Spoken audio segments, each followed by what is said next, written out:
Hey, Mr. William James, when were you born? I was born January 11th, 1842. All right. How did your childhood and family environment influence your interest in studying the human mind? Well, I grew up in an intellectual, rich household where discussion of art, religion, and philosophy were normal. Being surrounded by thinkers made me curious about how people form beliefs and how the mind works. All right. Got another question. What personal struggles and experiences motivated you to explore topics like free will and decision making? Well, I struggled deeply with indecision and depression in my early adulthood. Wrestling with my own doubts led me to study the idea of will, how a person chooses to act even when life feels heavy on them. All right. How will your own battle with depression shape your theories about habit, willpower, and motivation? Yeah. Well, my depression taught me that small acts of will can slowly build strength. That's why I argued that habits shape character, and because I had to rebuild myself through small, repeated choices. All right. In what ways did you travel through Europe impact your perspectives on psychology and philosophy? Well, Europe exposed me to many scientific and psychological ideas. Seeing different cultural experiences helped me realize that human experiences is shaped by environment, which influenced my belief that psychology must consider both the inner mind and the outer world. All right. Sounding pretty good here. Well, how did your medical training influence your understanding of the human behavior? Well, studying medicine gave me a foundation by psychology.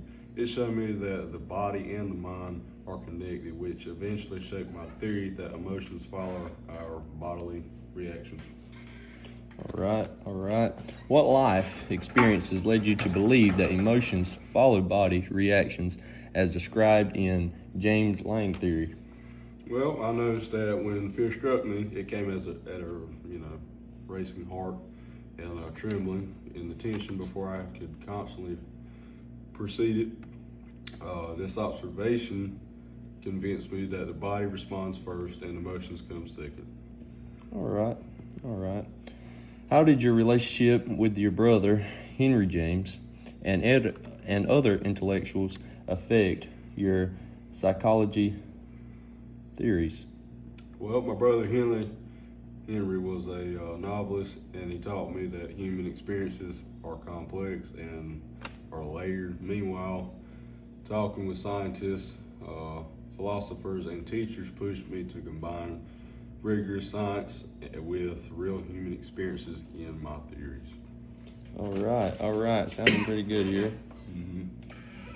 So, how did your own doubts and intellectual questions influence your thinking about religious experience and spiritual?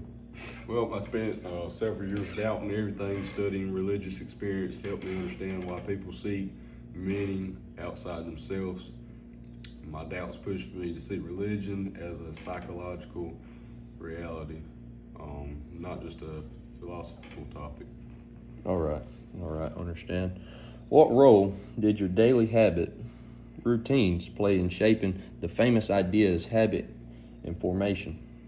Well, I did notice that when I followed routines, writing, lecturing, and exercising, I felt more stable and productive.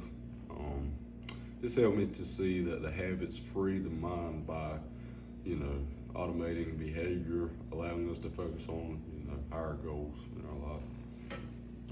All right. And how did witnesses social change during your lifetime shape your views on human consciousness? Well, I lived during a time of scientific progression and rapid cultural change. This shift showed me that conscience is flexible and constantly adapting, which strengthened my idea of stream of conscience. All right, sounding pretty good, Mr. William James. And which of your life challenges taught you the most about how people cope with stress and uncertainty? Well, it would definitely have to be my long periods of illness and self-doubt taught me that coping requires both physical and mental effort. People survive uncertainty by forming habits of courage, small steps taken even when fear persists.